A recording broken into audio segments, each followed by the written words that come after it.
Assalamualaikum warahmatullahi wabarakatuh. Halo semuanya, perkenalkan nama saya Sasy Oktavina dari kelas TI 23C dengan NIM 2305111080.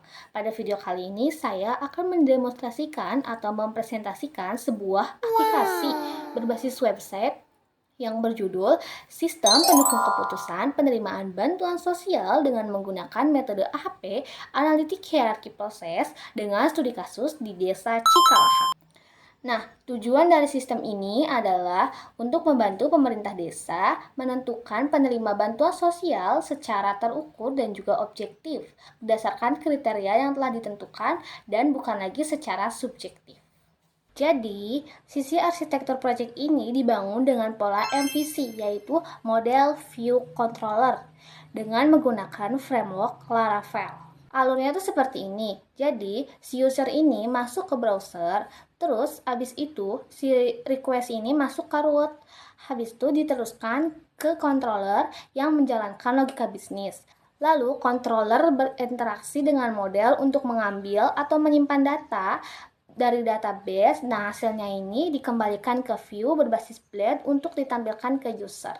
Nah, untuk teknologi pendukung pada project system ini, saya menggunakan Bootstrap untuk tampilan, lalu MySQL atau SQLite untuk database, dan library.pdf untuk mencetak laporan PDF, lalu Laravel Excel untuk mencetak laporan ke dalam bentuk Excel atau ekspor ke CSV. Nah, langsung saja kita ke video implementasi aplikasi website tersebut.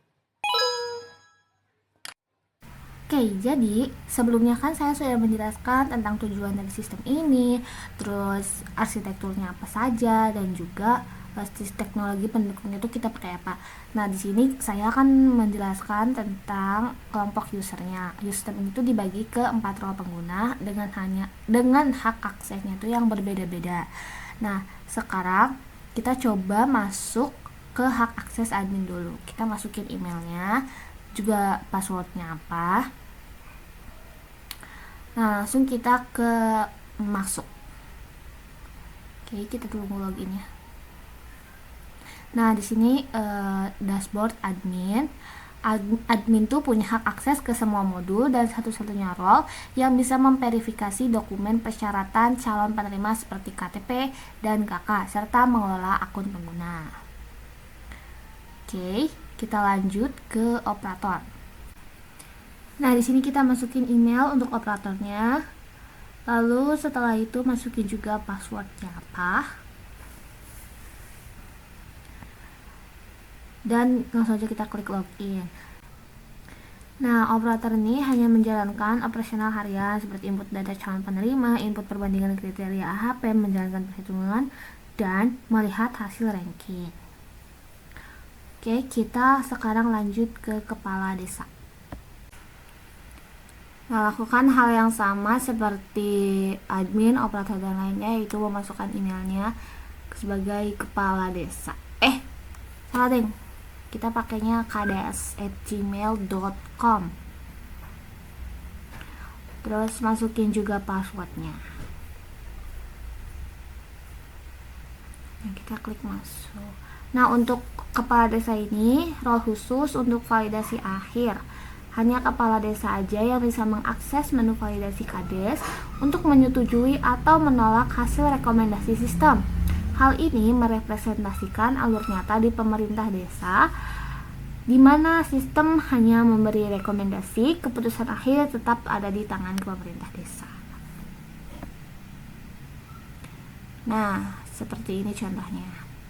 Lanjut kita ke menu viewer. Di sini untuk contoh viewernya kita pakai fitri@gmail.com. Lalu masukin passwordnya juga. Nah, sudah berhasil login sebagai viewer Fitri. Nah, viewer ini role untuk yang hanya perlu melihat data aja tanpa hak mengubahnya. Oke. Setelah tadi penjelasan tentang hak akses, sekarang kita masuk ke penjelasan tentang database ERD ya teman-teman. Di sini ada user, yaitu data pengguna dan role-nya. Lalu ada periode untuk periode penilaian, misalnya per tahun, status aktif, non-aktif, dan juga final. Lanjut ada kriteria. Untuk kriteria sendiri, yaitu termasuk kriteria penilaian, relasi ke periode, menyimpan bobot hasil AHP. Nah, selanjutnya setelah kriteria ada subkriteria. Pada subkriteria, yaitu berisi subkategori dari tiap kriteria beserta nilainya. Lanjut, di sini ada alternatif, yakni data calon penerima bantuan seperti NIK, alamat, penghasilan, jumlah tanggungan, status rumah, status pekerjaan, dan lain sebagainya. Lanjut, ada dokumen alternatif yang berisi dokumen calon penerima seperti foto, KTP, KK, terus ada foto rumah, SKTM, slip penghasilan, lengkap dengan status verifikasinya. Lanjut, di sini ada perbandingan kriteria, yakni hasil perbandingan berpasangan antara kriteria input untuk perhitungan AHP. Lalu kita punya perbandingan alternatif juga, yaitu perbandingan antar alternatif per kriteria. Terus dilanjut ada hasil AHP.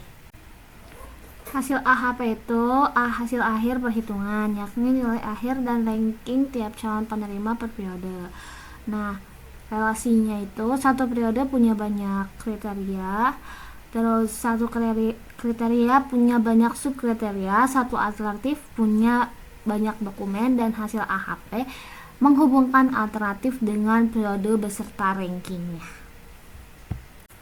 Oke, setelah tadi penjelasan tentang database dan ERD, sekarang kita masuk ke alur pemakaian sistem dari awal sampai akhir. Kita masuk ke role admin dulu. Setelah login, saya diarahkan ke halaman dashboard yang menampilkan ringkasan data seperti jumlah kriteria, jumlah calon penerima, dan juga jumlah pengguna terdaftar. Oke, langkah selanjutnya saya membuat periode penilaian, lalu di menu periode, misalnya periode tahun 2006, lalu mengaktifkannya supaya bisa dipakai untuk penilaian. Nah, teman-teman, di sini ada menu data kriteria, terlihat kriteria-kriteria yang sudah ada, dan jenis-jenisnya juga ada, bobotnya, periodenya, subkriterianya apa. Lanjut kita ke subkriteria. Di sini kita bisa menambahkan subkriteria tersebut atau hanya menghapusnya atau mengeditnya. Nggak bisa ngedit. Terus di sini daftar kriteria, di sini bisa diedit. Barangkali mau ngedit jenisnya atau bobotnya atau apanya.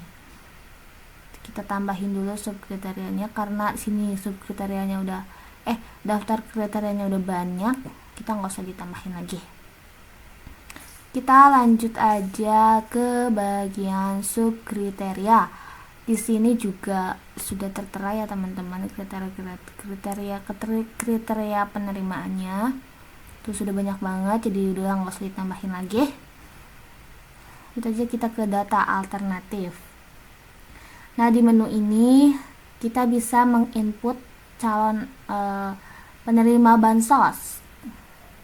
Kita coba inputkan untuk data-datanya. Kita coba dipercepat aja teman-teman, karena ini untuk penginputannya lama sekali. Oke.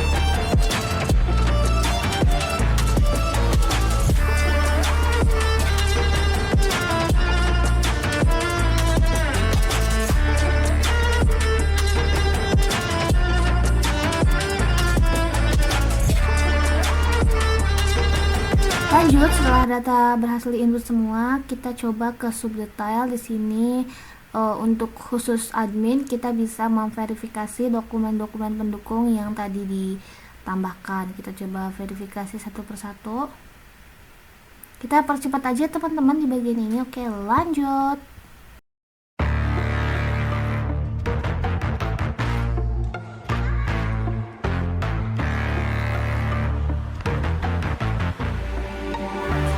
Oke, untuk dokumennya sudah berhasil kita verifikasi semua.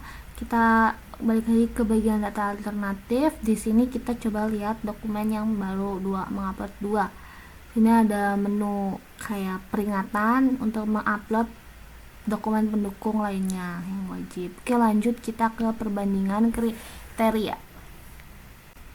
Masuk ke tahap inti AHP, yaitu saya mengisi perbandingan berpasangan antar kriteria di menu perbandingan kriteria dengan menggunakan skala 1 sampai 9 sesuai metode SETI untuk menentukan kriteria mana yang lebih penting dibandingkan lainnya. Kita dipercepat lagi ya teman-teman. Lanjut, cekidot.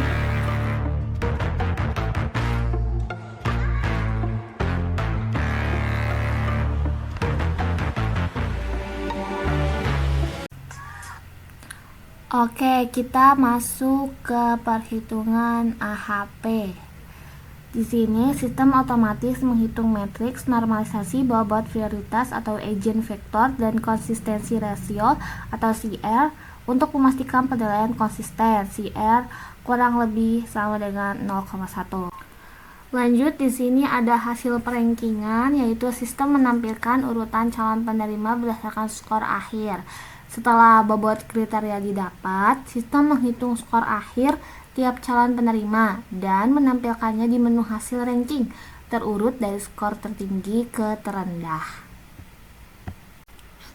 Oke, kita lanjut ke bagian validasi KADES. Kita login sebagai KADES dulu karena yang bisa meninjau hasil ranking sama menyetujui periode jadi final atau menolaknya itu hanya KADES. Kita masuk ke menu validasi KADES.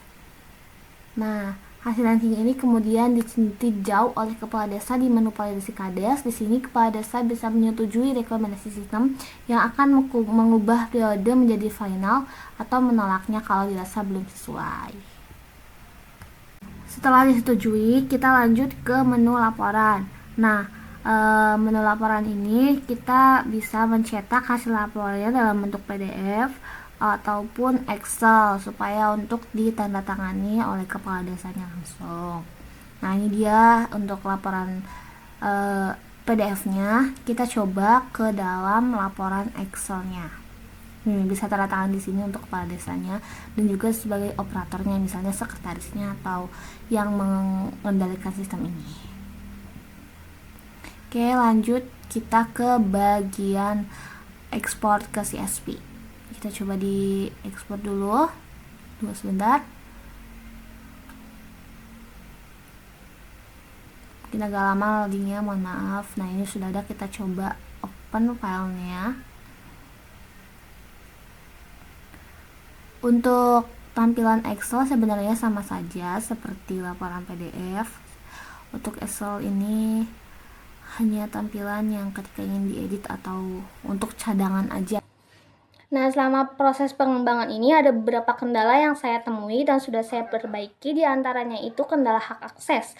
Awalnya, pengecekan role dilakukan manual pada tiap controller, sehingga rawan ada halaman yang lupa dilakukan proteksi. Nah, sudah saya perbaiki dengan mengembangkan atau menambahkan guard eksplisit di fungsi kritis, seperti verifikasi.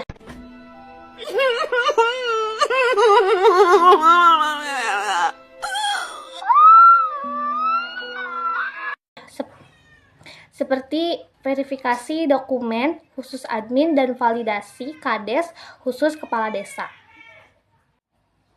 Nah, jadi dapat disimpulkan bahwa sistem SPK bantuan sosial berbasis AHP ini membantu pemerintah desa mengambil keputusan secara lebih objektif, transparan dan juga terukur dengan pembagian tanggung jawab yang jelas antara admin, operator, dan juga kepala desa. Sekian video demo aplikasi dari saya. Kurang lebihnya mohon maaf. Dan terima kasih juga kepada dosen pengampu pemrograman web lanjut Bapak Teddy Susanto atas kesempatan yang telah diberikan kepada saya untuk membuat proyek sistem ini dan membuat video seperti ini.